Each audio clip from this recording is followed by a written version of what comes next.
Так, дорогие друзья, всем доброй ночи. А уже и не совсем ночь, уже почти утро скоро будет. Давно хотела эту тему озвучить. Вот сегодня тот самый случай. Со вспышкой немного не очень удобно говорить. Во-первых, мало хватит зарядки, и некое таинство теряется. Распутье. Вы называете их перекрестки, мы называем их распутья. Я вам говорила, объясняла, что магии обучать нельзя, но магию можно объяснить и рассказать, чтобы обычный человек понимал, что такое магия, для чего, что происходит, какой имеет смысл и прочее. Я сегодня вам расскажу о перекрестках в магии, о том, что известно, о том, что неизвестно, что мало известно, какое имеют отношение перекрестки к магии и как относятся к перекресткам в различных культурах. В армянском языке перекресток звучит как хачмерюк, что если разделить эти два слова хач, крест, мерук, умер, крест умер. Здесь сила креста умерла. Здесь сила христианства умерла. Заканчивается сила религии и начинается власть темной силы. Для начала объясню, что такое распутье в магии, какую они играют роль, а потом объясню определенные приметы, связанные с перекрестком, и какую роль они играют в различных культурах. Раздорожье, распутье, перекресток – это пересечение 4 дорог. То есть, точнее, 2 дороги образуют крест, но уходят 4 дороги. Вот и получается, что 4 дороги соединяются. Выкидываю идиота в черный список. Мы сейчас про мантры буддийские обсуждаем или про что? Вы название читать не можете? Я должна сейчас сидеть, буддийские мантры объяснять тогда, когда я говорю о перекрестках, правильно? Я просто буду выкидывать идиота в черный список, чтобы спокойно провести прямой эфир. Дорогие друзья, 4 дороги соединяются в одну. Они сходятся воедино. Мир состоит из 4 сторон. 4 стихии существуют в мироздании. Во многих культурах 4 божества главных. Естественно, если такое огромное количество одинакового силового значения, то 4 дороги, они должны что-то означать и к чему-то привести. Это портал, соединяющий все стороны мира. Чаще всего аварии случаются на перекрестках. Слышали такое? Чертов перекресток, проклятый перекресток, гиблый перекресток. Если мы начнем листать сводки аварий, вообще всегда убийства, аварий, очень многие, основное количество происходит возле перекрестков. Люди это объясняют тем, что резкий поворот на перекресток, значит, поворачивают, не вписываются в обочину и так далее, или не видны, вот машины сталкиваются. А на самом деле перекресток – это портал. Пожалуйста, пользуйтесь на здоровье. Иногда эти порталы могут помочь. Но есть порталы, которые гиблые. Итак, распутье или раздорожье – это врата в мир теней, в иной мир, в потусторонний мир, в мир духов. Врата, то есть портал. Вы называете это портал, это врата. Вот смотрите, для сравнения. Все, что я здесь расставила, это божества, это силы, это культовые. Ну, кроме, скажем так, бюста великих людей, хотя они тоже силовое поле, они тоже свою силу оставили в этом мире.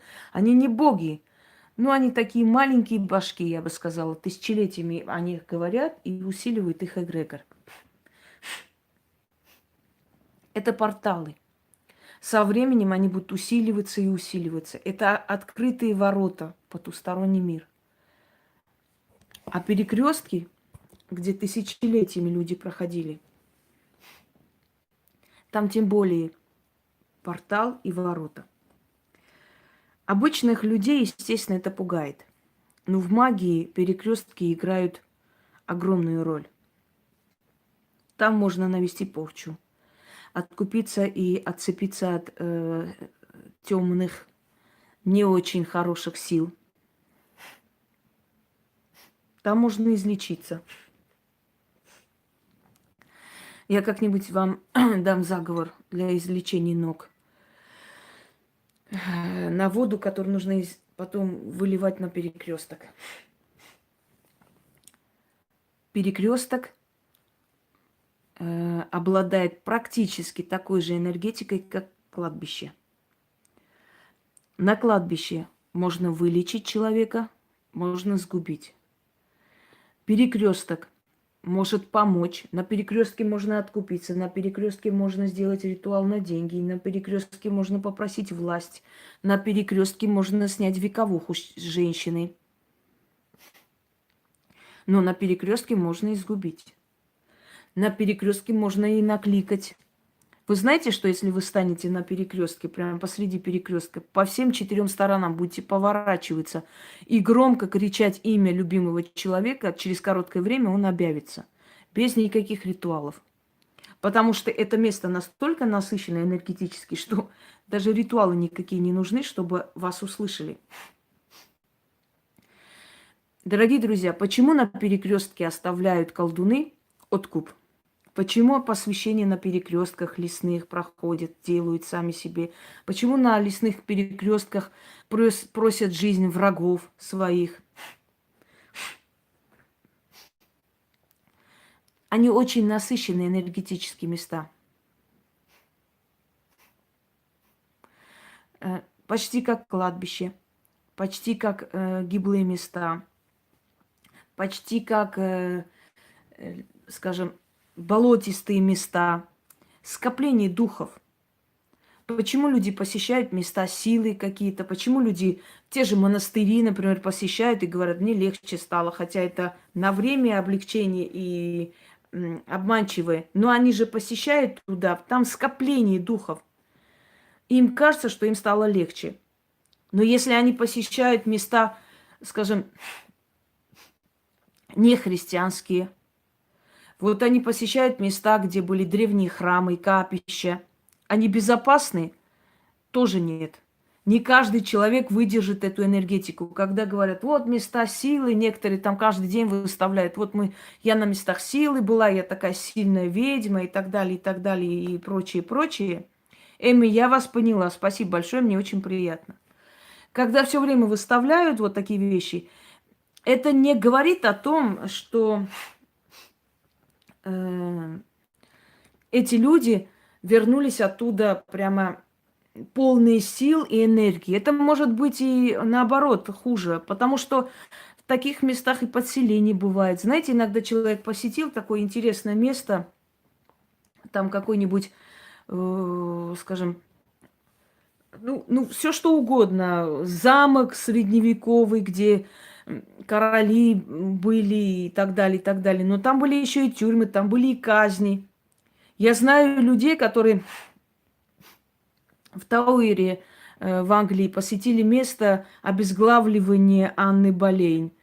Вот они посетили вот это место, посмотрели, вот представляете, вот здесь это происходила казнь и так далее. И после этого у нее начались странные сны. Она начала говорить разными языками, сама не понимая, что с ней происходит. Подселение. Там же духи, там страдание было, там темные духи. А человек радостно говорит, что набрала силы, энергии. Какой силы и энергии, если в этом месте была казнь? Кремль. Такой же портал. Что такое Кремль? Кремль. Лобное место. Революции были там, казни были там, стрелецкие казни, перевороты, царские перевороты. Вспомните времена смутные, когда Минин и Пожарский отстояли, когда княгини там были, когда зашли, там трупы валялись просто женщин, детей, когда они воевали с иностранными интервентами, с поляками, с литовцами, когда людей вешали, пришел Лжедмитрий первый, второй, Марина Мниша, когда пришел к царству Михаил Романов и повесили десятилетнего варенка Ивана, там, сына Лжедмитрия II и Марины Мнишек. Понимаете, места казни, когда Иван Грозный там рубил головы, когда Екатерина Великая наказала Пугачева. Но, правда, не там, скажем так, наказала.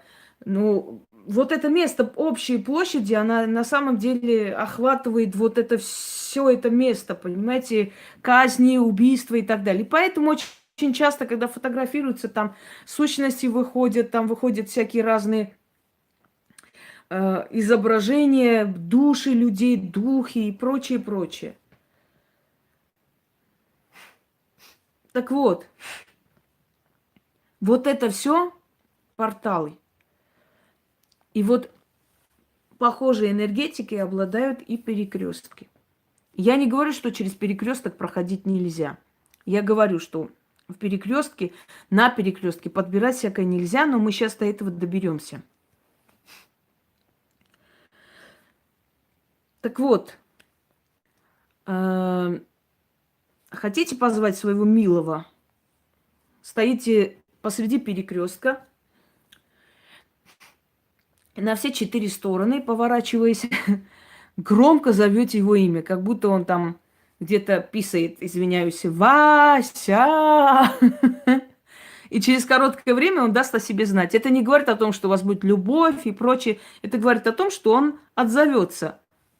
Так вот, перекресток, на перекрестке мы откупаемся, отдаем там дань, на перекрестке идем, просим, потому что оно сразу идет в мир духов.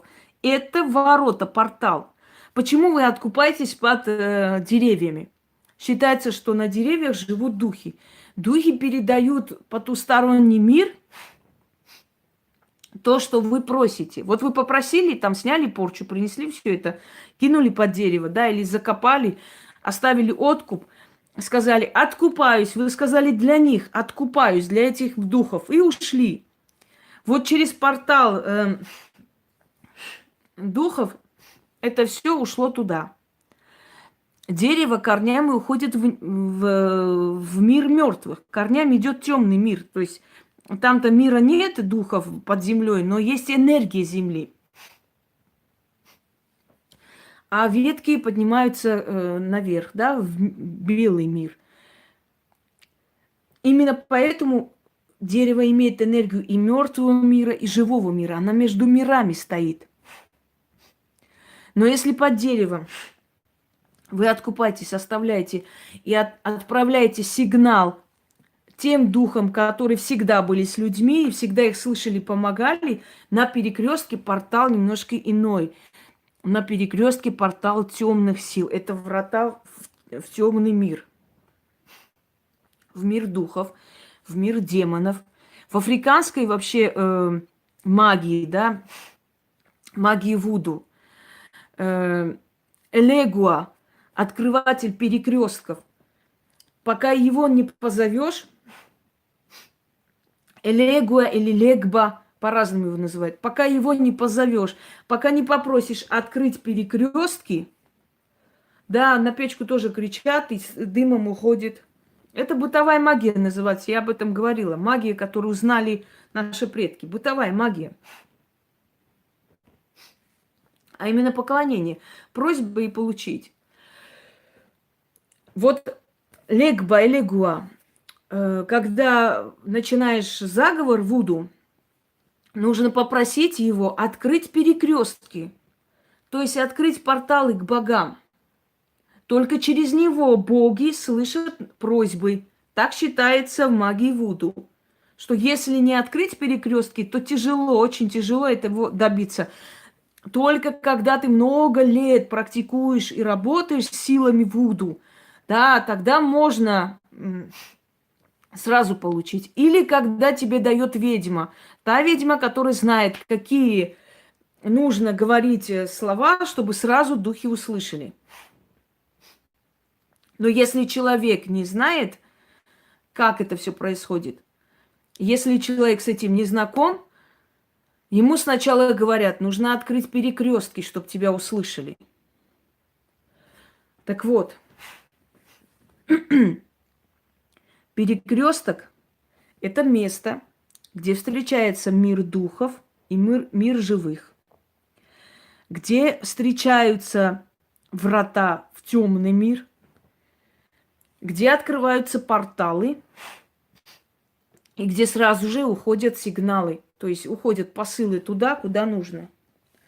Но не следует думать, что все перекрестки сильные. Нет, дорогие друзья, не все перекрестки. Есть гиблые перекрестки, есть сильные перекрестки, есть перекрестки активные, есть перекрестки пассивные. Видите, свеча как ошалевшая начала гореть. Хотя здесь ничего не двигается вообще. Итак,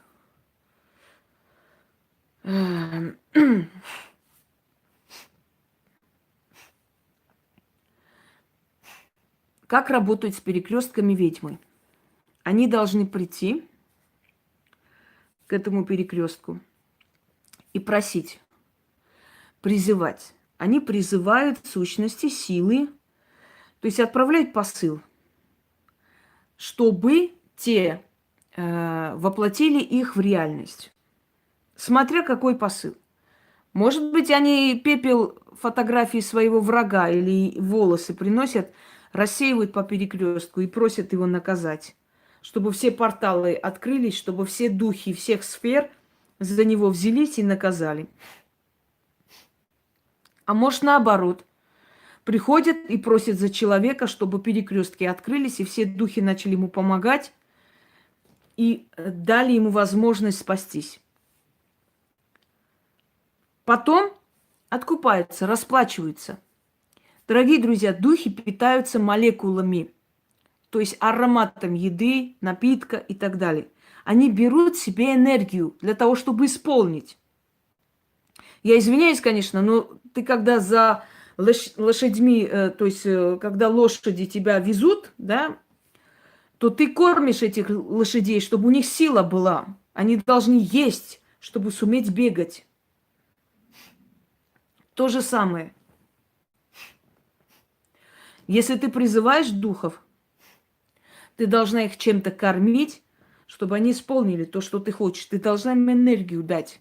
А потом ты даешь откуп. Например, силу врага, за которого они возьмутся и будут его жрать. Почему так происходит? Вот кто-нибудь скажет. Вот как так можно? Вот кто-нибудь пришел, натравил какие-то силы невидимые, мы это все не видим. И они начинают питаться его энергией. Как так вообще возможно? Почему, например,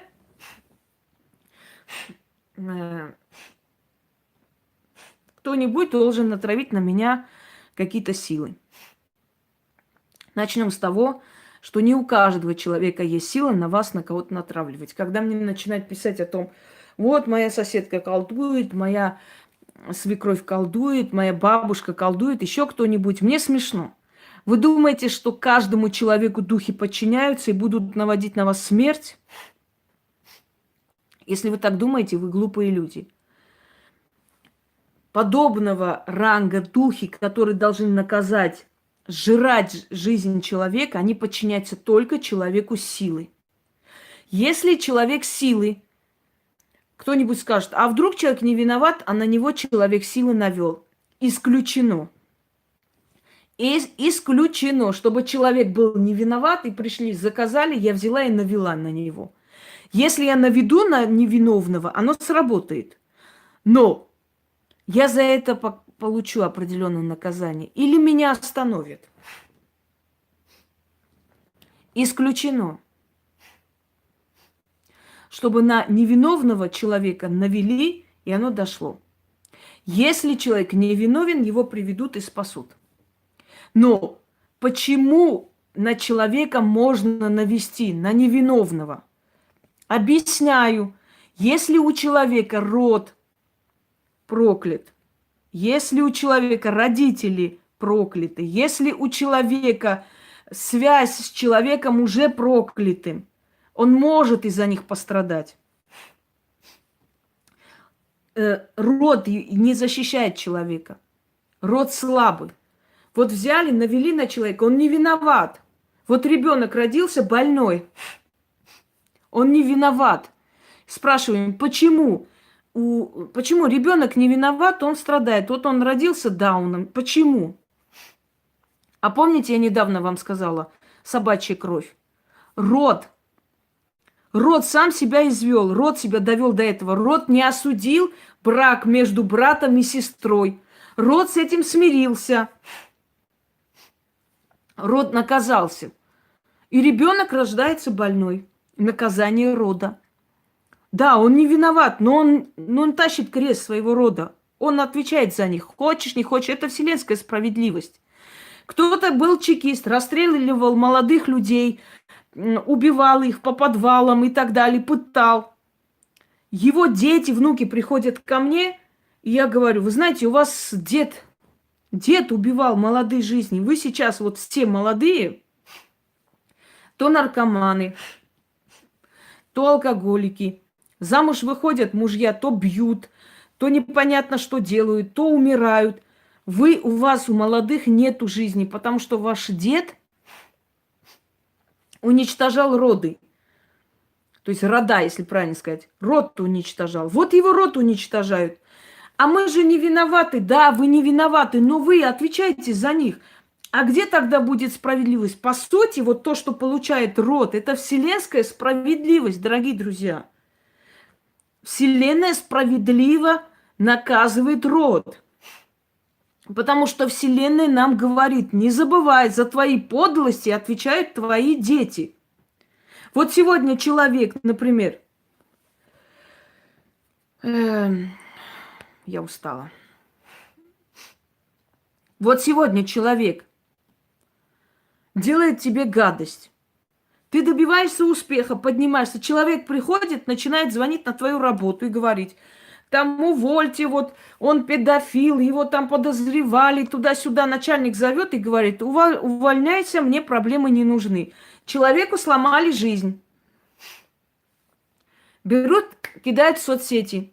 Вот он педофил, он вот такой был, вот подозревался, мы видели, были фотографии. Все, весь мир начал его обсуждать. Пришли с проверками, ничего не нашли, но он его опозорил, но он сломал ему жизнь. Или она. Сломали человеку жизнь, карьеру, все.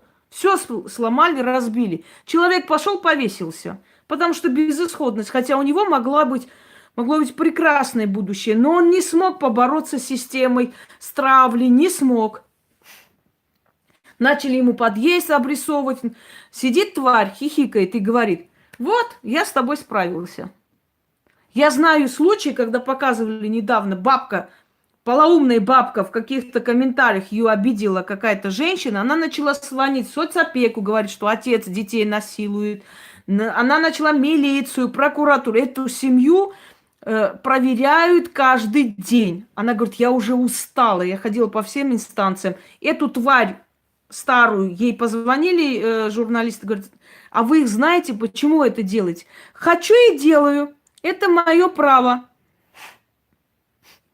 Она говорит, если я напишу на ее заявление, с ней что-нибудь сделают? Нет.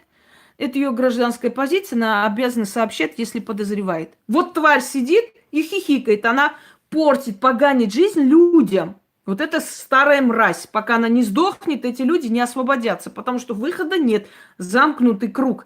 Их каждый день проверяют, а эту суку не проверяют. И никто ее не возит в больницу. Понимаете? И все, и хихикает тварь, сидит и говорит, ну и отлично, вот мне с рук сошло, вот и хорошо. В сталинское время писали людям на людей доносы, людей расстреливали. Одна тварь из Одессы написала столько доносов, что по ее доносу больше 7 тысяч человек расстреляли. В итоге, когда она уже заколебала, эта старая дева, 40-летняя дома сидящая, ее обвинили в каком-то шпионаже, ее расстреляли, эту суку. Понимаете? Вот смотрите. Человек делает подлость. Человек убивает кого-то в лесу, забирает деньги, там из-за 200 рублей убил, ушел себе спокойно. А у него дома дети, он нормально пришел домой, детям купил игрушки за эти деньги. Похеру. Его не нашли, его не наказали. Он так и прожил до старости, помер. Приходит момент, у детей жизни нету. У внуков жизни нету. Рождаются больные дети, умирают дети в младенчестве. Разводы, разлады, рушатся, ничего не получается. Приходят и говорят, что происходит? Я говорю, род отвечает, у вас прадед вот такое делал. Ну за что? Ну мы же не виноваты, да. Но ты его продолжение, ты его кровь. Вселенная должна как-то наказать. Вселенная его так и наказывает. Кто-нибудь говорит этим людям, что за это будут его дети платить? Говорит. Народная мудрость говорит. Религии говорят. Все говорят. За 7 поколений будете платить. А кто вообще слушает этому всему? Кто на это обращает внимание? Никто.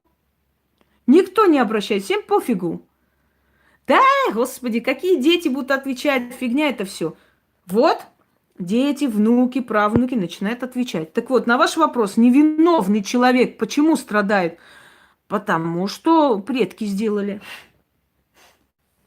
Вот сделали они.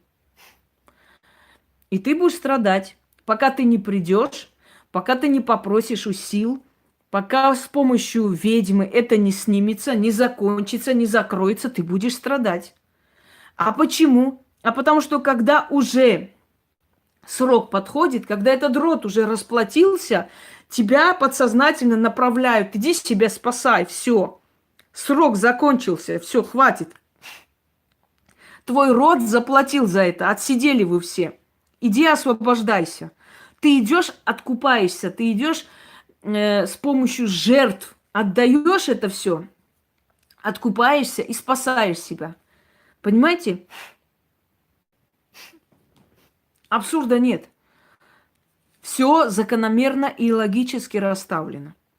Теперь, вот, приходят губить на перекрестке кого-либо. Как правило, губят человека, который... Это не амнистия. Это конец страданиям. Амнистии не бывает. Они должны выстрадать до последней секунды. Сколько дано времени, столько они будут страдать. Отправляется людям через перекресток. Порталы. Там порталы, там духи сразу слышат. Теперь. Все ли перекрестки вообще используются в магии? Я помню, когда одна женщина сказала, ой, а как я откуплюсь, там постоянно машины еду, я даже не знаю. Вы представьте, вот какими мозгами надо обладать, чтобы подумать, что надо откупиться на перекрестке, где МКАД. Пересекается дороги, вот на МКАДе она рядом живет, на Горьковском. Ой, там же ж машины едут. То есть вот какими мозгами надо обладать, чтобы подумать, что надо откупаться вот на этом перекрестке, где каждый день по 1000 машин проезжает, где нет светофора, где нет ничего, где заборами ограждено вот эти 2 большие дороги. Вот какими мозгами надо обладать? Я не знаю, такие мозги существуют на Земле. Так вот, Не каждый перекресток считается активным или сильным. Любой человек отвечает за свой род, неважно, удочерили или нет. Любой. Теперь смотрите. Перекресток пеший. Он чаще всего используется для перекида чего-то, чтобы забрали, чтобы на себя взяли. Вопрос. А вдруг ребенок возьмет, а вдруг невиновный человек, как начнут курицы кухонные там лепетать, невиновный человек не возьмет. Я откупалась на перекрестке и ушла. Не оглядываться, нельзя оглядываться. Объясню почему. Ушла, на следующий день иду, мой откуп еще, ну, естественно, лежит. Духи же не забирают это, они берут энергию. Проходит конченый алкаш, который терроризирует вот весь наш дом тогда. Вот этот конченый алкаш, который песни, пляски включает до утра, прошел и все эти деньги собрал себе. Через некоторое время его не стало. Я не знаю, куда он делся. То ли помер, то ли уехал, то ли его в дурдом забрали, то ли сел. Хрен его знает. Но он исчез. А это был уже обед. Я шла и мимо проходила пеший перекресток. И издалека увидела, что там монеты, водка, все стоит, как было. То есть никто не тронул.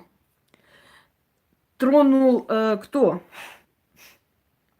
Тронул тот, который должен был взять. Понимаете? Вот тот и взял. Так вот, невиновный человек никогда не подберет ни откуп, ни водку, ни сладости, и ребенок не подберет. Я вас уверяю. Ребенок 10 раз пройдет мимо, не заметит их. Просто не заметит. Вот скажешь, ой, а там конфета. Вот тогда он увидит, что там конфета лежит. Почему? Потому что эти откупы ждут своих жертв. Они прекрасно знают, кому их отдать. Так что, когда говорят, ой, а вдруг порчи ваши, которые вы показываете, ребенок возьмет сделать или подросток, а вдруг вот эти откупы, перекиды какой-нибудь невинный человек возьмет. Это самые тупые люди, которые существуют. Потому что в магии нет понятия «а вдруг». В магии нет понятия «а вдруг». Понимаете? В магии все закономерно. Сейчас, извиняюсь, посмотрю, что там.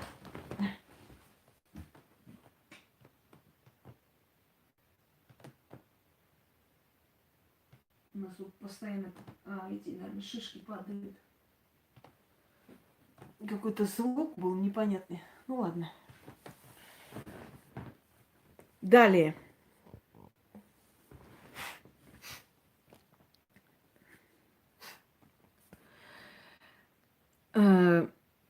Желательно, не всегда, но желательно, чтобы там не было асфальта. Хотя иногда очень сильные перекрестки, энергетические сильные перекрестки асфальтируют. Но при этом они не теряют свою силу. Поэтому сказать, что асфальтированный перекресток не силен, будет неправильно. Желательно, чтобы он был не асфальтирован. Но сейчас иногда и в лесу асфальтируют перекрестки. И такое есть, и в лесопарковой зоне. Но эти перекрестки как были, так и остаются местами силы. Или многолюдный, или малолюдный. Малолюдный для того, чтобы сделать ритуалы порчи. Многолюдный для того, чтобы откупиться и попросить оттуда силу денежную.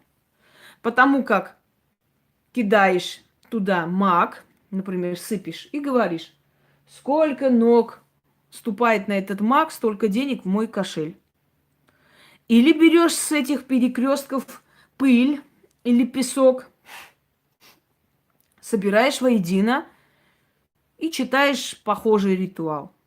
Я знала такой случай в Дагестане, когда он украл молодую девушку, якобы он развелся, они вместе жили,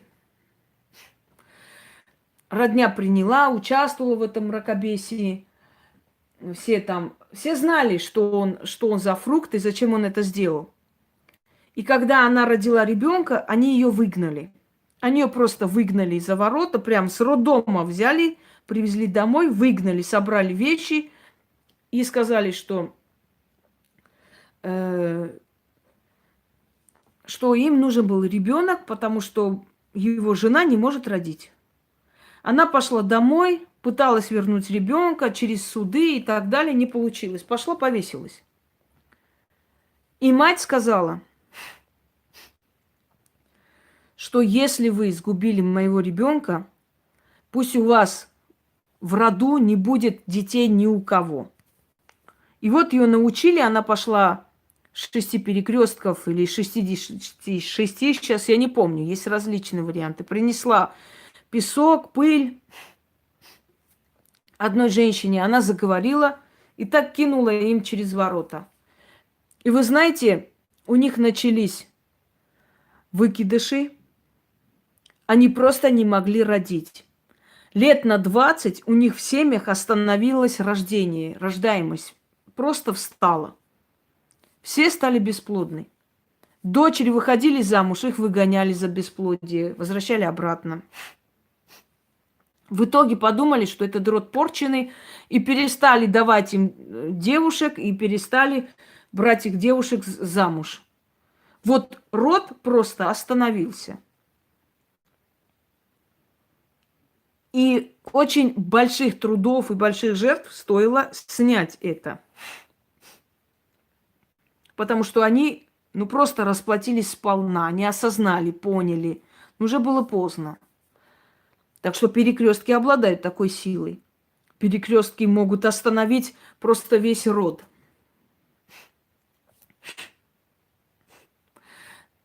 Надо просто знать, как просить и что делать.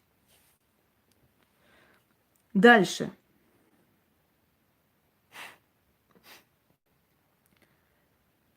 Чем старше дороги, чем старше перекрестки, чем больше было там всякого происходило, особенно места, где были сражения, места, где были убийства и прочее, прочее, тем сильнее работает сила перекрестков. Но есть перекрестки отрицательные, есть перекрестки положительные. Это тоже чувствуют колдуны.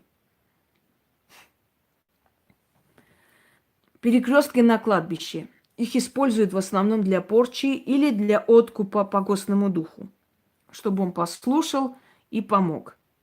Кладбищенские перекрестки обладают особой силой, мертвой силой. За кладбище выходит на первом же перекрестке. Например, есть такая работа, я потом объясню, берется с определенных могил земля и сыпется на первом же перекрестке, когда выходит, и враги отстают от человека. Точнее, они ничего с ним уже делать не могут, он становится неуязвим. Я как-нибудь этот ритуал вам дам. Но это перекресток выхода от кладбища, не на кладбище. Есть перекрестки церковные или перед церковью, где наводится человеку нищета. Знаете почему? Потому что по этому перекрестку чаще всего идут нищие просить подаяние. Это их место. Веками шли по этому перекрестку. Там портал нищеты открытый. Кстати говоря, о нищете. Как-нибудь сниму, вам скажу. Есть боги нищеты в каждой культуре, которым поклоняться не стоит. Например, Кришна. Многие говорят, что Кришна и Христос имеют общее происхождение, общую идеологию. Христос родился в хлеву, был богом нищебродов. Кришна родился в тюрьме. Вот те индусы, которые кришнаиты, они живут в нищете. Те индусы, которые поклоняются Лакшми, Ганеше, Вишну, вот таким вот богам, они, как правило, верхний слой, верхняя каста. Кришну, он бог низких каст. Кришну или Христу, или Христос, он очень схожий с ним по философии. И многие говорят, что вот философия христианства как раз оттуда и пошло, от кришнаизма. Так что вот это вот кришнаизм или Кришна, это точно такой же бог нищебродов. И те индусы, которые поклоняются Кришне, они нищие. А те, у которых дома Ганеша, Лакшми, Сарасвати и так далее, они живут богато. Заметьте. Даже те, кто поклоняется Кали, живут богато, чем те, которые поклоняются Кришне. Вы думаете, почему в Индии нищета и взлет, палаты и лачушки? Потому что есть боги высшей касты, есть боги низкой касты. Понимаете? Это к слову, что Кришна и Христос, христианство и кришнаизм имеют практически общие корни, общую философию. Нищета, тюрьмы, хлевы, подаяние, ничего не проси, ничего не хоти, ни к чему не стремись. Запомните, какому Богу вы поклоняетесь, такая жизнь у вас будет. Какому Богу вы поклоняетесь, ему и равняетесь. Таким вы и станете. Вы благодарите фортуну, вы поклоняетесь ей, вы ей приносите благовоние, ей приносите откуп и ставите ей алтари, вы станете похожи на нее. Вы будете фартовая, удачливая, на вершине судьбы. Будете кланяться христианскому Богу, будете нищеброды, гонимые, как все святые, великомученики. Будете Кришне поклоняться, по тюрьмам да по ссылкам вся ваша жизнь пойдет. Но не обязательно в тюрьме сидеть, но вы всегда будете вне закона. Потому что есть боги нищих, а есть боги богатых. Я об этом тоже как-нибудь сниму. Пойдемте дальше.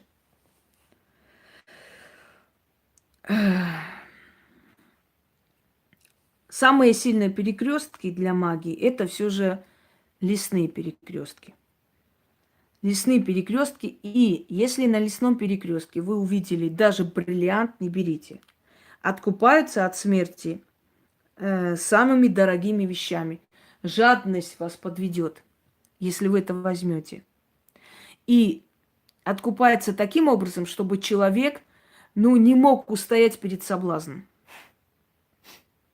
Например, очень могут быть 10 тысяч долларов веером вот прям лежит.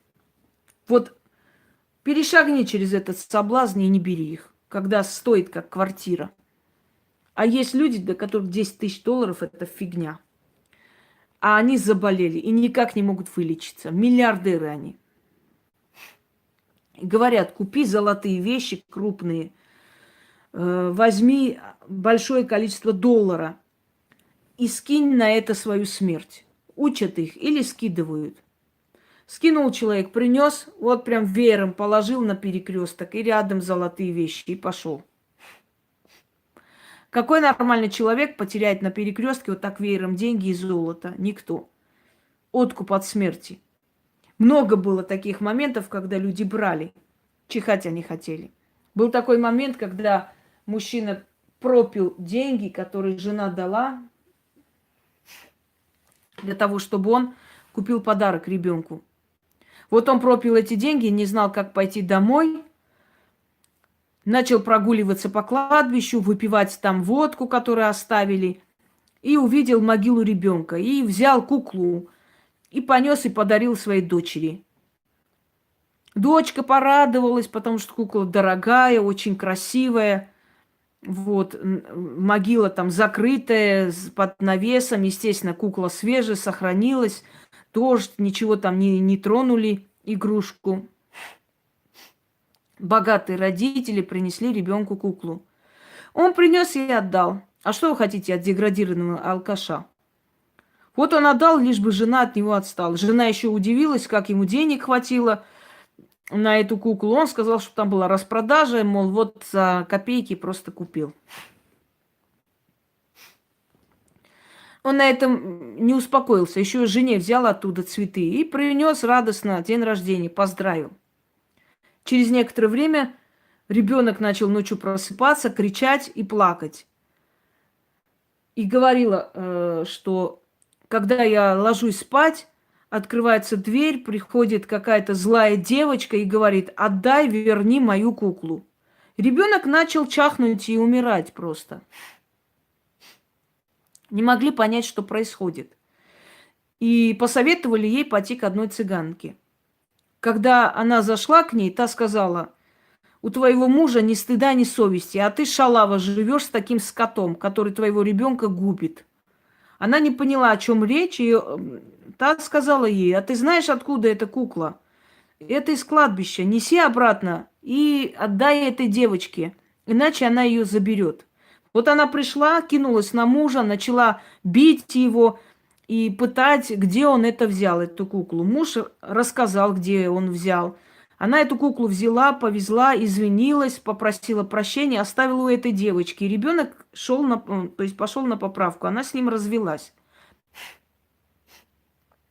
Вот такие случаи тоже бывают, когда мир потусторонний, а здесь вообще хуже, мир мертвых, вмешивается в жизнь человека из-за глупости людей. За что наказали ребенка, который не виноват, спросите вы? За что наказали? Да мать ее наказали за то, что она живет с таким существом. Просто сказали: ты не дорожишь своим ребенком, тогда пускай он хоть уйдет, не мучается в такой семейке, которую ты создала. Понимаете? Если ты чего-то не ценишь, у тебя забирают, и ребенка в том числе. Так вот, если оставляет на кладбище, это откуп смерти не вам. Это принадлежит уже силе смерти. Его забирать нельзя. Люди, которые там выпивают, люди, которые подбирают конфеты, люди, которые берут еще что-нибудь, они свое поколение просто подвергают нищете вечной. То же самое секонд-хенд и прочее. Дорогие друзья, я понимаю, что хочется взять. Я в студенческие годы, в 90-е, когда вообще было очень тяжело с деньгами, я тоже покупала в секонд-хенде вещи и носила. Потому что у нас не было выхода просто в то время. Но потом, когда появилась возможность, я перестала вообще думать о секонд-хенде. Если человек покупает дешевые духи, запомните, он всю жизнь будет покупать дешевые духи. Если человек берет в секонд-хенде, он всю жизнь будет поношенные вещи носить. Ему на больше не дадут. Просто запомните, когда я говорю, мне говорят: у вас высокомерие, не у всех есть возможность. Накопите. Накопите месяцами, купите маленький флакон дорогих духов. И после этого у вас все время будут дорогие духи. Вам будут дарить эти духи, вам зарплату повысят. Атрибуты богатства притягивают богатство. Атрибуты нищеты будут притягивать нищету. На себя экономишь, не хочешь купить. Жалко. Ну ладно, обойдусь я там, пускай, какая разница. Возьму я суррогат. Возьму я поддельные духи, возьму не настоящие. Есть там очень много китайских подделок духов, понимаете? То есть возьму не настоящий, и не настоящий будешь всю жизнь. У тебя всю жизнь будет именно вот этот уровень. Ты носишь бижутерию дешевую, ты всю жизнь ее будешь носить. Захотела, накопила, пускай 5000, 10 тысяч, купила маленький бриллиант, маленький. Через некоторое время тебе дарят большой бриллиант. Потом шубу дарят. Потом появляется возможность машину купить. Запомните, атрибуты богатства притягивают богатство. Атрибуты нищеты притягивают нищету. Никуда не денетесь от этого. Итак, смотрите, есть несколько вариантов перекрестков.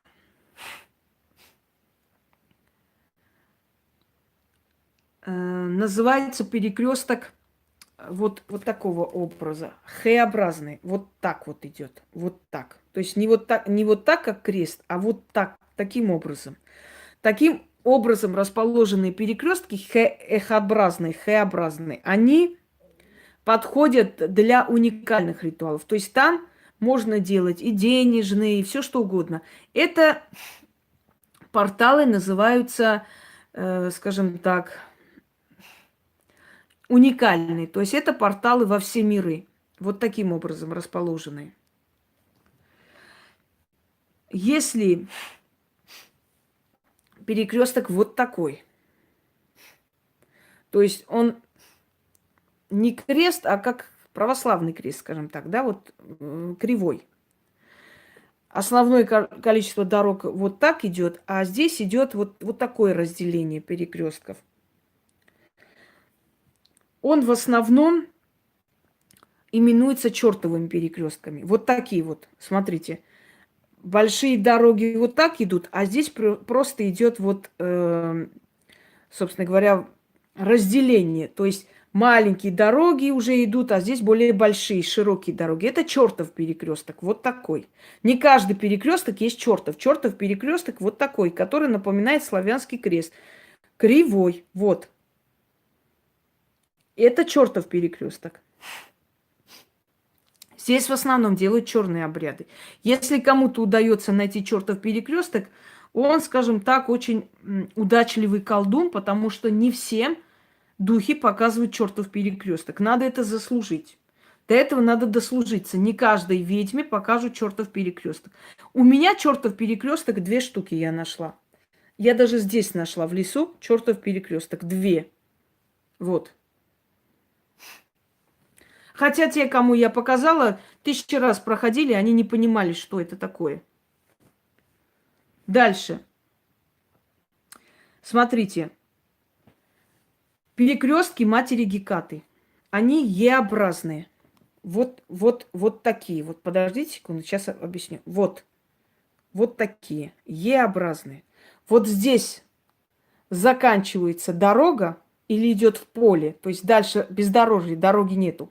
Здесь идет дорога длинная, здесь короткая дорога и еще одна длинная. Е-образный перекресток – это перекресток Гекаты. Вот такие перекрестки. Хотя она вообще во всех перекрестках бывает, но считается, что ее место обитания – Е-образные перекрестки, и тем более, если это Е-образный перекресток в лесу находится. Вот. Там в основном призывают к ней. Если человек нашел Е-образный перекресток, лучше часто туда не ходить. И собак не пускать туда писать и так далее. Вот такой тип. Вот смотрите, одна часть уходит в лес, нету. Вторая часть очень длинная. И дальше. Подождите, до дома дойдем. Не смейте мне вопросы задавать, когда я разговариваю. Никогда меня не отвлекайте. Вопросы всегда задаются потом. Конечно, различаются.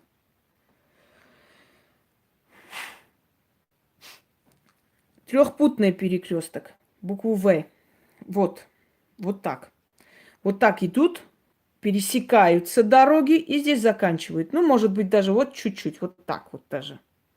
Предположим. Просто показываю наглядно, чтобы поняли. Вот. Тоже перекресток. Пересекаются 4 дороги. В-образный перекресток.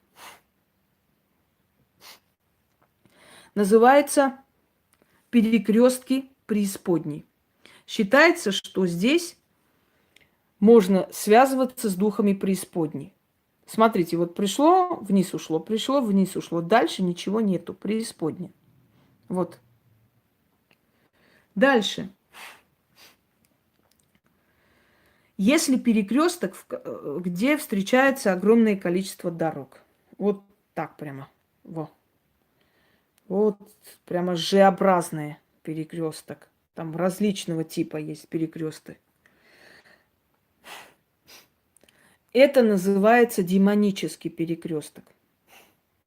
Демоны есть во всех культурах, во всех сферах.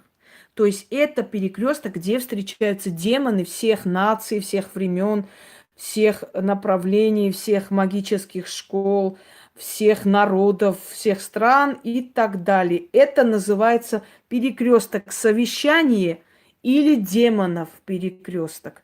Он очень опасен.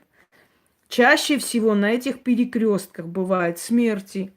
Чаще всего возле этих перекрестков бывают аварии. А теперь те перекрестки, которые искусственно создает человек, и через них проходят огромные трассы. Вот такого типа.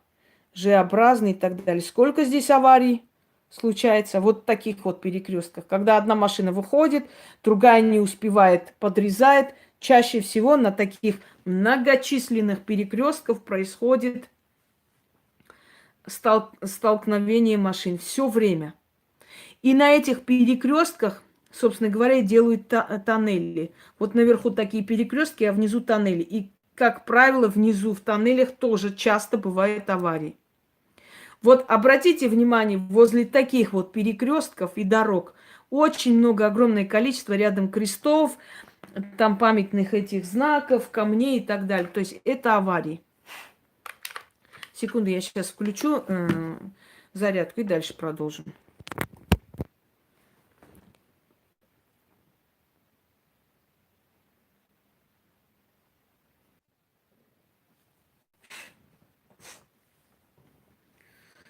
Так, смотрите, есть перекресток вот такой, Т-образный. Вот он. То есть, шапочка наверху, маленькая дорога здесь продолжается, в основном здесь. Этот перекресток не подходит для колдовства. Он считается ненужным, непригодным. Здесь можно откупиться, можно оставить что-то, можно простым людям откупаться, но не более того. Она не обладает энергией. Она закрывает энергию, то есть вот портал закрывается, крестообразный, так? Но крест такой своеобразный, вот он. Т-образный перекресток, он не имеет абсолютно никакой силы. Просто перекресток, да и все, пересечение дорог. Вот такой перекресток, он не пригоден в магии. Ничего тут делать особо не стоит, и здесь никто ничего не собирается. Далее. Чаще всего колдуны, которые облюбовали один перекресток, я извиняюсь, сейчас кофе свою выпью, а то он остывает. Колдуны, которые облюбовали один перекресток, чаще всего они работают с этим перекрестком. Откупаются, приходят и так далее, и так далее. Не рекомендуется часто менять перекрестки, потому что ты там нарабатываешь силу. Ты там собираешь свою силу, свою рать, и, естественно, уже, собственно говоря, как бы тебе не хочется нарушать эту традицию. Ты там усиливаешь себя, это как твой алтарь, твое место. В присутствии посторонних обряды проводить нельзя. То есть кого-нибудь попросить, прийти, стать, а самой там на перекрестке что-то проводить, никто не должен видеть и знать. Поэтому в присутствии других это не проводится. Абсолютно. Можно попросить человека там подойти, скажем, где-то вдалеке стоять, не смотреть на тебя, отвернувшись, что-то провести и не более того, потом подойти и уйти. Но редкий случай, потому что разговаривать нельзя, надо заранее человеку, значит, говорить, что мы до дома не будем говорить с тобой ничего и так далее. Как правило, знаете, если вы идете к своему перекрестку, и вы меня слышали, Марина, или нет? О чем вы сейчас, что вы сейчас говорите вообще? С собакой приходить работать, ведьме? Не смешите меня. Если издалека вам показали людей в этом месте, и их никогда не было, принимайте это как знак и не подходите. Значит, сегодня они не готовы вас принимать. Почему, когда делаем откуп на перекрестке, поворачиваться нельзя? Когда вы кидаете откуп, деньги, ну, оставляете водку и так далее, в конце кидаете деньги, откупаюсь и уходите. Почему нельзя поворачиваться? Как только вы кинули монету и сказали это слово, вы даете им право прийти, понимаете? Вы даете им право прийти, все. Вы сказали, во Вселенной все имеет значение. Вы позволили, вы дали право. Все, есть внегласный закон. Если человек сказал, он согласен, он откупается и уходит. Все, они приходят. Тут же, мгновенно, за секунду. И если вы идете и поворачиваетесь, они вас не видят. То есть вы их не видите, извиняюсь, но они вас видят. Вы сразу смотрите им в глаза, потому что они смотрят на тебя. И ты их забираешь с собой. Я не про откупы говорю, я говорю о работе ведьм, Марина. Откуп с собакой можно. Откупились, ушли и не поворачиваетесь, ни вы, ни собака. Если вы поворачиваетесь, вы видите их, они не видят вас, наоборот. Вы не видите их, они вас видят. Сбивайте меня с толку. Вы смотрите прямо им в глаза. И забирать с собой домой. Понимаете меня? Поэтому нельзя этого делать.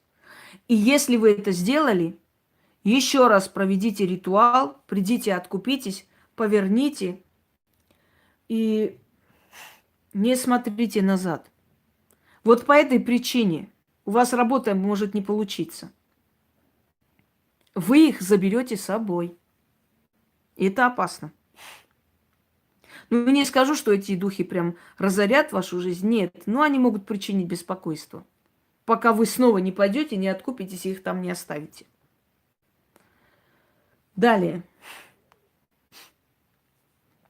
Даже если у человека что-то упало, даже если у человека упало что-то случайно на перекрестке, не подбирайте.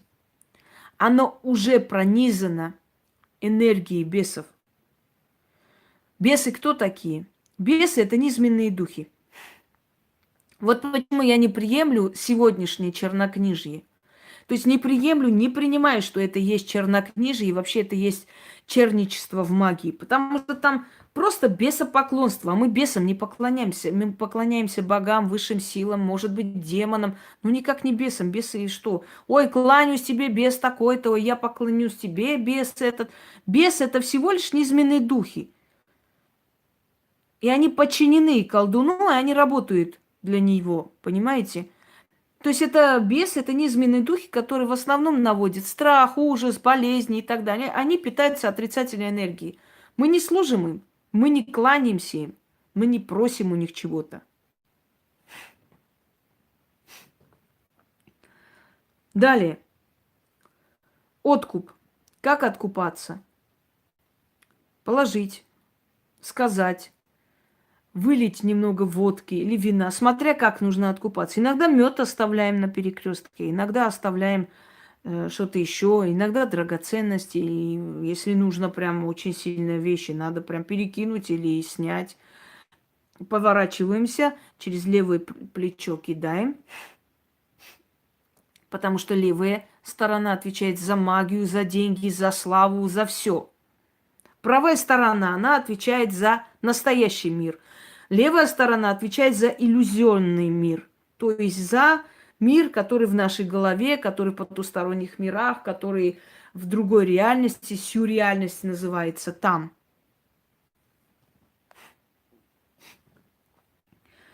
Если вы что-то забыли на перекрестке, ну если это не очень важная вещь, но если телефон забыли, придется вернуться и переделать ритуал.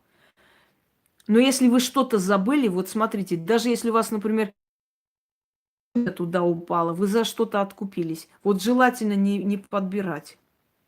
Вам обязательно дадут 20 раз больше.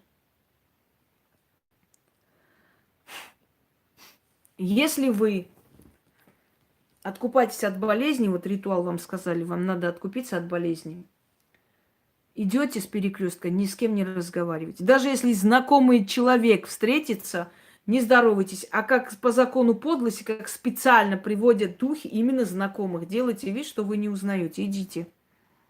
Скажите, что я была занята. Якобы копайтесь в телефоне. Если вы откупаетесь в темном перекрестке, кто-то может вас позвать. Не поворачивайтесь ни в коем случае. Если вы повернулись на зов на перекрестке, это плохо. Это и есть смерть. И не обязательно вы откупались от ритуала или просто шли и через перекресток вас позвали. Это смерть. Вам надо сразу отчитаться.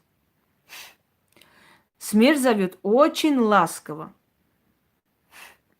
Если кому-то кажется, что смерть зовет страшным голосом, вы ошибаетесь.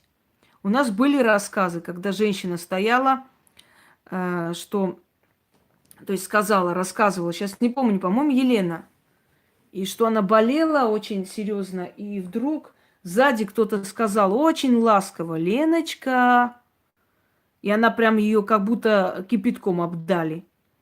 И она на следующий день пошла к врачу, и ей сделали операцию, сказали, еще пару дней, и вы бы уже умерли. У вас начиналось уже отравление крови. Понимаете? Вот пришла она. И очень ласково позвала. Во время войны, когда люди видели страшные приметы, видели кровавую луну, понимаете, перед катастрофами, катаклизмами, страшными вещами, перед войнами у людей начинается огромное количество примет, страхов, огромное количество предчувствий, снов и так далее. И видели дети, ну и взрослые тоже описывают, что видели очень красивую голую женщину, которая ходила и просила милостыню. С длинными волосами, босиком, абсолютно голая. Люди просто опешили, оторопели, когда увидели ее голую такую красавицу, которая ходит и просит есть. И она куда-то исчезла, не могли ее найти. Когда деду рассказали, дед сказал: будет война, будет голод. Это смерть пришла. Она ходила и говорила людям, что скоро будет голод и война. Так что она выглядит очень красивая. Эти все изображения черепов и так далее, это больше символически показывают о том, ну, какая она является сама по себе. Это сила, вот сила разрушения, сила ухода, да. Но она не так выглядит, она очень красивая.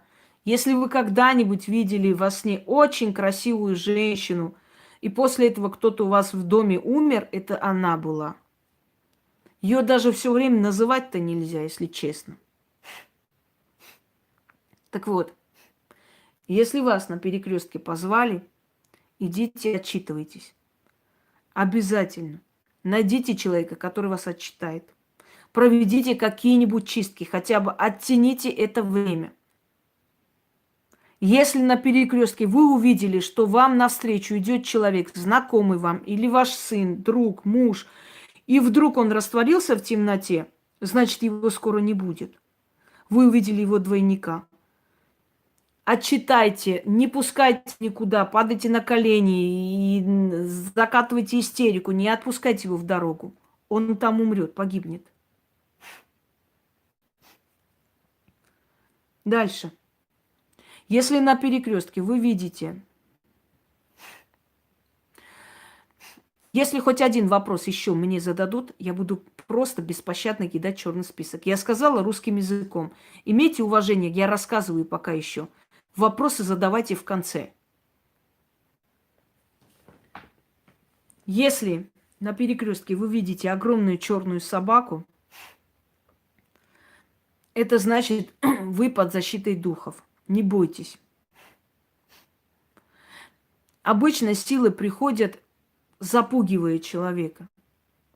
Силы могут предупредить, запугивая, потому что по-другому, иначе на человека не воздействуешь. Если человеку не показать, что с ним будет, если он ничего не сделает со своей жизнью, человек ничего не поймет. Во сне духи приходят, могут запугать, крикнуть, в обличии каких-то зверей напасть. Человек в ужасе просыпается в холодном поту и видит, что дом горит. Хватает ребенка и убегает. А как еще тебя разбудить? приятными разговорами ты не встанешь. Как тебя будить? Вот таким образом. Мне рассказывал человек, что должен был лететь на рейс определенный, и во сне увидел маму, покойную мать, которая показывала ему грудь. И говорила: вот посмотри. И он оторопевший, опешил, он просто не мог понять, как эта мать показывает себя голой. И он в ужасе, значит, во сне смотрел на это все и не просыпался. И он опоздал. Он опоздал на рейс, самолет упал. Понимаете, они по-разному нас удерживают. Помните, женщина рассказывала, что ночью шла от своего дома и вдруг в темноте услышала голос матери, который ее позвал. Она повернулась резко и через секунду увидела, что уже секунда, и она наступает на барану, которую бросили там. Барана, знаете, да, который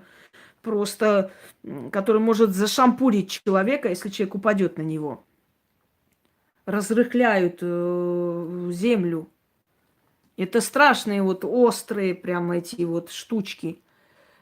И она говорит: я подсознательно поняла, что это не может быть мама, потому что я очень далеко от дома, и она пошла спать. Но голос был матери. Она повернулась резко, потом поняла, потом в этой спешке увидела перед ногами вот это, на которое она чуть ли не уже наступала, понимаете? Но если бы ее позвал другой голос, она бы испугалась. Она бы побежала вперед и кинулась на это все и умерла бы, правда? Вот представьте, идешь ночью, и какой-то там голос там: Наташа! И ты сразу бежишь и прямо навстречу смерти. Но если ночью голос вашей матери, вы-то повернетесь. Это потом вы поймете, что, ну как, нет, она не могла меня позвать. Но голос родного человека вас резко остановит. Так вот, смотрите, насколько духи разумны. Они знают, что человек, услышав чужой голос, испугается, побежит. Но услышав родной голос, повернется. А значит, спасется, понимаете? Вот они и так спасают человека. Так вот, я говорю о том, что если вам показывают мир духов, это не надо ходить к батюшке, освещать: чур меня, убирайся, оскорблять эти силы. Мы оскорбляем эти силы. Силы приходят, нас предупреждают, что в твоей жизни что-то нехорошо, что-то не то будет. Мы вместо того, чтобы взять и исправить это, вместо того, чтобы благодарить эти силы, мы их оскорбляем. Мы идем их изгоняем. Мы приводим батюшку, начинает освещать, брызгать. Мы начинаем оскорблять эти силы. Мы их приписываем к сатане. Мы говорим: чур меня, убирайтесь, там туда-сюда. Понимаете, мы оскорбляем силы, которые изначально с нашим рождением были даны богами и мирозданием для того, чтобы они нас защищали. А мы их оскорбляем. Вот они видят на перекрестке, ты видишь человека, это твой друг, брат, кто угодно, его двойник идет тебе навстречу. Тебе показывают, у него смертельная опасность. Или сходи к врачу, или если он в дорогу собрался, не пускай. Они приходят не для того, чтобы ты испугался. Нету абсурда в мироздании. Просто так прийти тебе показывать, они не будут. У них это строго, не каждому духу можно прийти, что-то предупредить и говорить. То есть нет такого понятия, чтобы они просто пришли и просто тебя напугали. Все это вот воспринимайте как нечто, какое-то предупреждение, что-то такое хотят сказать. И хотят сказать, как правило, добрые. Очень редко, чтобы пришли порталы злых духов, и они действительно смучили, и то должно быть наведено человеком.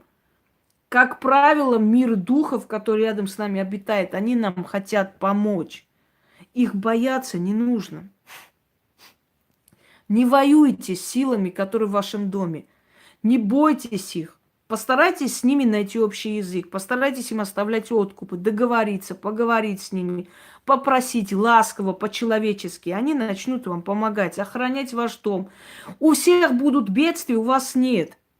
Я жила в той квартире, где сила, которая там была до меня, воевала со всеми. Все уходили, все убегали, у всех все заканчивалось, у всех все отключалось, у всех все останавливалось, бизнес. Убегали с той квартиры, она была проклята. Я пришла, со мной воевала эта сила. Она не давала мне жить. Я решила уйти оттуда. А потом подумала, а что я теряю? Попробую я с ним подружиться. Попробуй подружиться. Я подружилась с этой силой, и эта сила мне начала помогать. И когда я тот раз поехала за вещами, я зашла, увидела, все перевернуто. Словно там ходил кто-то очень сердитый, злой и переворачивал. Меня нет, скучают эти силы. Я понимаю, но я им обещала, когда все заберу, заберу и вас. Пока они должны быть там, они должны охранять это имущество. Хотя там уже дорогих, драгоценных вещей нету. Это то, что мне нужно для работы, не более того. То есть там статуи, которые не каждому нужны. Их не продать, не пропить. Их никто не возьмет никогда. Но для меня они доставляют, то есть предоставляют ценность. Естественно, мне их нужно забрать, которая осталась там. Атрибуты и прочее, прочее. Далее.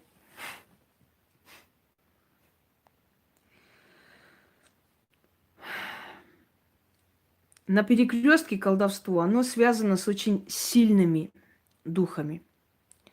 И поэтому без советов человека, который понимает в этом, туда лезть нельзя простому человеку. Просто выполняйте рекомендации, которые вам сказали, не более того.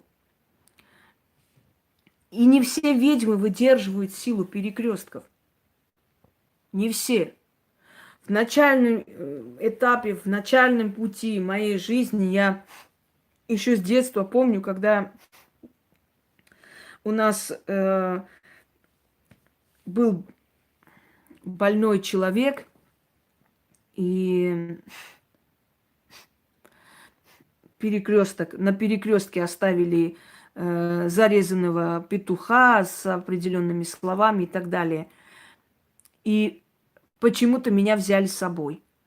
Наверное, надо было, наверное, чувствовали. Потом сказали, что нужно одного невинного ребенка туда брать, потому что невинному ребенку они показываются. Мне было мало лет, и я помню, мне было где-то 5 лет, вот примерно так. Я помню, что я пошла, еще одна женщина была, тоже бабушка, меня за руку ввели, мы пошли туда, я встала, они что-то там читали, это все оставили, ушли. И я видела вдалеке, что какой-то волк стоял или собака. Но там никого не было. Они его не видели. Я потом дома твердила, что там собака была и волк, и он петуха съест. Они переглянулись, знаете, как бы знак согласия. Кивнули, мол, все нормально, значит пришли, значит жертву забрали. Человек выздоровел за короткое время. Я не буду говорить, как я заболела, найдя тетрадь моей бабушки, прочитав то, что не надо было читать. У меня внутри было ощущение, что я умру этой ночью. У меня был жуткий страх. Я до утра переживала, что я умру. Я боялась спать. Утром не смогли меня будить, потому что я отключилась ближе к утру. Мне было очень плохо. Начали меня одевать в школу. Я начала падать. Они поняли, что у меня либо температура, мне либо нехорошо. И положили обратно. А потом принесли с кладбища, который там был погост, принесли землю, намазали меня всю. Я помню, как я намазанная сидела, голая сидела на каком-то там стульчике. Бабушка что-то там начитывала, поплевывала в сторону. Вот я сидела, пока это не высохло, не стало как корочки. А потом меня искупали. И все это с меня сошло. У меня прям от этого состояния вся кожа высыпала. У меня был такой страшный вид в те годы. И я потихоньку отошла. Различные были моменты, когда я не то сказала на кладбище, понимаете, опять мне стало нехорошо. Это для некоторых людей это такое развлечение, они какой-нибудь 2 книги прочитают по колдовству. Уже колдуны, ведьмы прям решили удивить весь мир. А я жила в такой семье, я жила в этом всем, я видела это все. Для меня это была часть жизни. Для меня это не удивительно, что люди приходили, приносили чепчик своего ребенка, что бабка моя сидела с этой булавкой, отчитывала, начитывала, зевала. И через 3 дня они приходили, приносили гостинцы, еще что-то, и говорили, что ребенок перестал плакать, закатываться, берет грудь и так далее. То есть все нормально. Для меня это была обычная моя жизнь. Теперь некоторые приметы о перекрестке, которые нужно соблюдать, когда вы проходите мимо перекрестка. Если услышали лай собак или вой, это к покойнику. Значит, кто-то из ваших близких умрет, может быть, кто-то болеет. Если увидели, что-то валяется, не поднимаем, потому что это откуп, скорее всего. На перекрестке нельзя есть. Вообще есть такая шутка: на перекрестке не ешь, беса проглотишь. А вообще, если честно, заберешь энергию темной силы себе. На перекрестке кушать нельзя. Вообще хочу вам сказать, когда вы детей забираете ночью, ну или едете по ночам куда-нибудь, положите им под куртку, под майку. Если это маленький ребенок, ну, такой кусочек хлеба куда-нибудь и туда в распашонку положите хлеб. Сила хлеба, сила земли оберегает человека в дороге ночью. Так делали мои бабушки, я это помню всю жизнь. Хлеб, когда нас забирали ночью домой, у меня бабушка: погодите, погодите, стойте. Вот она разрезала кусочки хлеба и засовывала нам в подмайки. И я тогда, естественно, не понимала, злилась, зачем мне этот хлеб нужен. Так надо. Заставляли меня с этим хлебом идти. Потому что хлеб оберегает. Но не именно хлеб, а сила земли. Потому что хлеб откуда? Пшеница это, правда? Овес, пшеница, смотря из чего этот хлеб испекли. Но в любом случае это сила земли, которая оберегает человека от зла всю дорогу. Любой хлеб. Дальше. На перекрестке деньги считать нельзя. Обрекаешь себя на нищету. Вот некоторые люди стоят на перекрестке, много раз я наблюдала. Там что-то считают, ребенку отдают: вон, иди мороженое купи, вот пересчитали, отдали. На перекрестке там удобно стоять, просто перекресток, вот оттуда идет ребенок, там дорога. Вот они встали посредине, посчитали деньги, отдали. Никогда этого не делайте. Потому что там портал, там огромная энергетика. И нет, вы можете пройти через перекресток, если вы проходите, почему бы нет? Спокойно переходите. Но соблюдайте определенные правила, чтобы остаться нетронутыми, чтобы спокойно пойти по своим делам, чтобы ваши дела не остановились и прочее, прочее. Далее. Постарайтесь на перекрестке долго не стоять. Если вы кого-то ждете, долго не стойте на перекрестке и не зевайте. Знаете, есть такая примета, говорят: на перекрестке кто зевнет, чертом жить будет. А вообще, кто на перекрестке зевает постоянно, он набирает в себя отрицательную энергетику и обязательно встретит энергетического вампира в своей жизни. Буйного, неадекватного, пьющего человека. А возможно ли зевать на перекрестке? Вы скажете: ну вот прям это редко бывает. Я вам скажу: нет. Люди очень часто останавливаются на перекрестке. Мой дом на перекрестке. Вот прям одна дорога туда идет, одна сюда. Вот практически на перекрестке, рядом с перекрестками. Я очень часто видела людей, когда утром стоят, смотрят на часы, зевнули, там кого-то ждут, звонят. Люди очень часто, их прям тянет туда, какой-то энергии невидимой, они стоят именно на перекрестке. И все эти действия делают там. Эти все приметы не просто так придуманы, от нефиг делать. Это веками люди делали эту ошибку, поэтому нужно это знать. Вы открываете, скажем так, энергию, понимаете, свою, открываете вот этим вот темным силам. Поэтому на перекрестках лучше долго не стоять. Это опасные зоны. Вот и все. Опасные зоны. Если вы нашли перекресток 3 дорог, можете встать посреди перекрестка и, ну, не громко орать, но так, чтобы было слышно, сказать то, что вы хотите. Вот если у вас очень сильно сейчас что-то надо, не получается, и вы знаете такой перекресток, 3 дорог, 3, посредине становитесь и просите. И это сбудется. Но я хочу вам сказать, что это, наверное, ну, вот единственная положительная вещь, связанная с перекрестком. И то с перекрестком 3 дорог. 3 дороги означает боги, я и мое желание. Но это надо еще, знаете, найти такой перекресток. И если человек нашел такой перекресток, идет туда, становится, все время просит. В древние времена люди находили такие перекрестки в лесу, еще где-нибудь, никому не говорили. И у них все время что-то случалось, получалось, вот прям за что не возьмутся, все это получается, за что не берутся, все, как говорят, все ладится. И все удивлялись, как это так. А вот они нашли перекресток 3 дорог, посредине становились и просили. Понимаете? Да, 3, точно. Еще Геката Матерь трехликая. Понимаете? Луна имеет 3 цикла. 3 цикла Луны. Новолуние, полнолуние и убывающая Луна. Нет, там нет скопления негативной энергии, потому что это перекресток 3 дорог.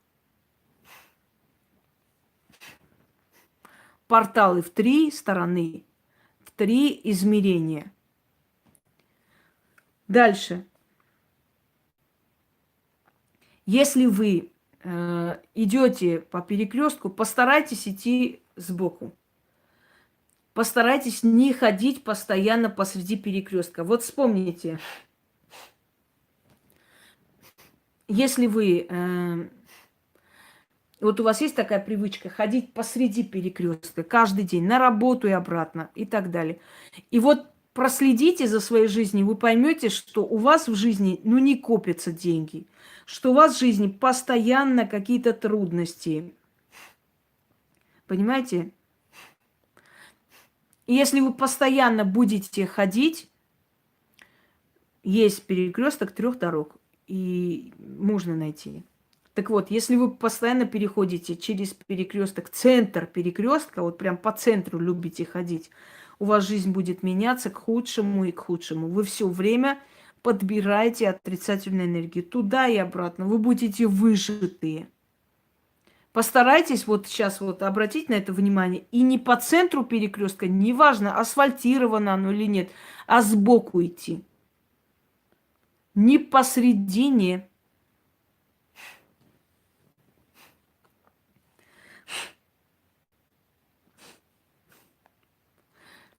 Если вы хотите, чтобы у вас дело наладилось, какое-то важное, проходя мимо перекрестка, встаньте в центре и говорите: юг, запад, север, восток.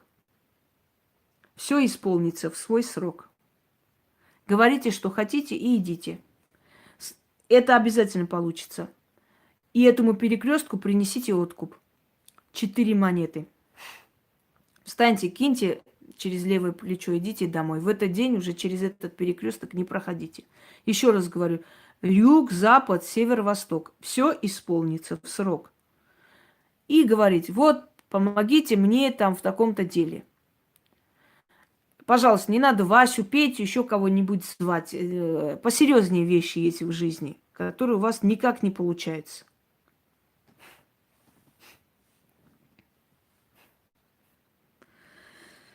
Далее.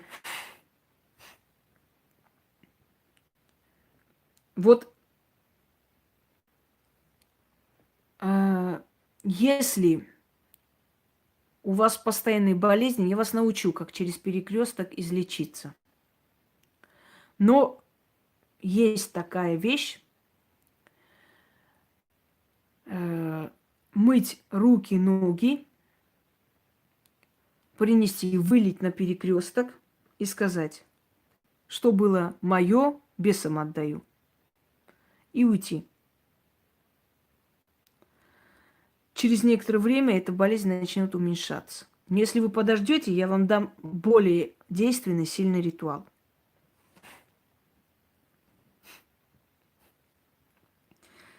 На перекрестке плеваться нельзя. Это плевок в лицо темных сил.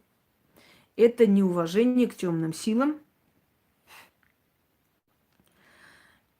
И неуважение к темным силам может обойтись вам дорого. Называется «жизнь выплюнешь». Человек, у которого есть привычка плеваться на перекрестке, а некоторые прям идут и все время вот ищут перекресток, чтобы плеваться. Не знаю почему. И еще и ногой протирают это, то есть размазывают. Вы оставляете след ноги, то есть вещдоки оставляете. Оставляете свою энергию, свой генетический код на перекрестке темным силам. Со временем начнете болеть.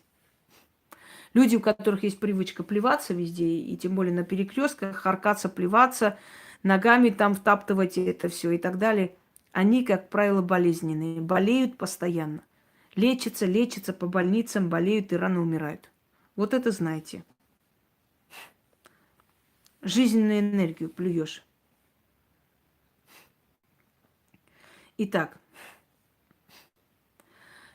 я вам рассказала, насколько возможно, более подробно о перекрестках, о том, что из себя они представляют, какую энергетическую зону они представляют, для чего они нужны, что они дают человеку, что там можно делать, что нельзя, как они предупреждают и так далее, и так далее. И для ведьм, и для обычных людей различные приметы, различные верования, связанные с перекрестком и с энергией перекрестка. И я надеюсь, что эта информация будет вам полезна и как бы будет использована для вас во благо. И я хочу вам сказать еще одно. Если вы заметите как-нибудь, просто заострите на это внимание, на перекрестке у вас две тени, как правило. На перекрестке у вас, как правило, две тени. Одна тень ваша, вторая того демона, который наблюдает за вами там. Как-нибудь попросите кого-нибудь, встаньте посреди перекрестка и попросите кого-нибудь сфотографировать. Все большие объединения и банки, которые забирают с людей денежки, они, как правило, строятся на перекрестках. Раньше соблюдали это, сейчас тоже соблюдают. Хотя вам не говорят. Все гиблые места, кварталы, где проституция, где наркомания и так далее, все они ближе к перекрестку и рядом с перекрестком. Они питают этот перекресток своей отрицательной энергетикой, подавленностью, страданиями, слезами и так далее, и так далее. Перекресток опасное место.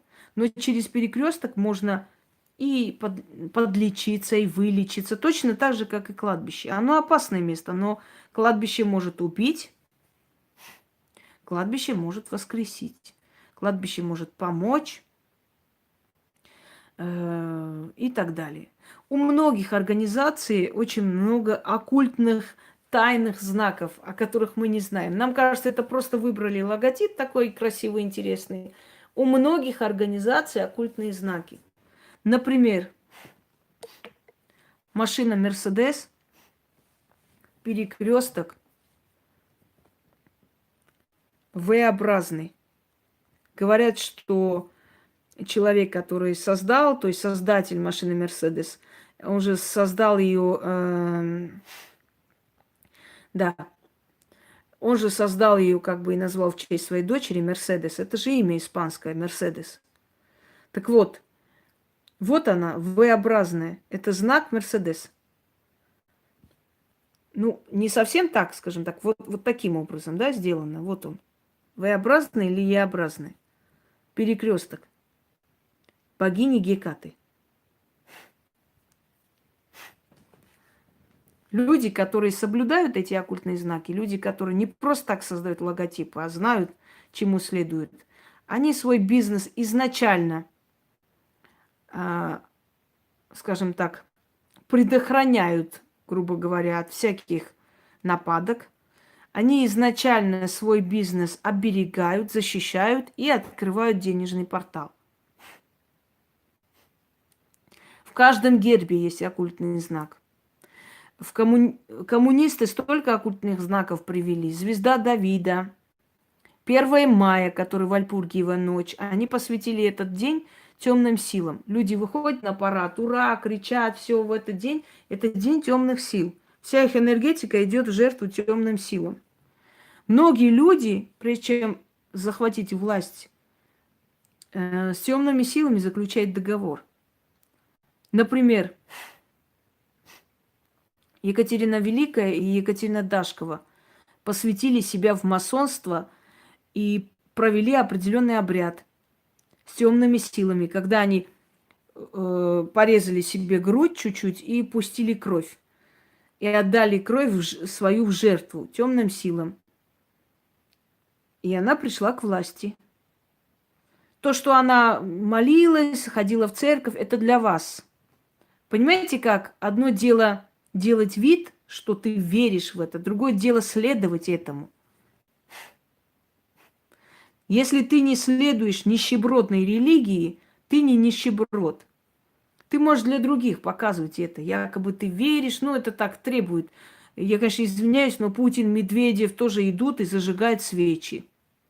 И вы думаете, что они верят в это все? Конечно, нет.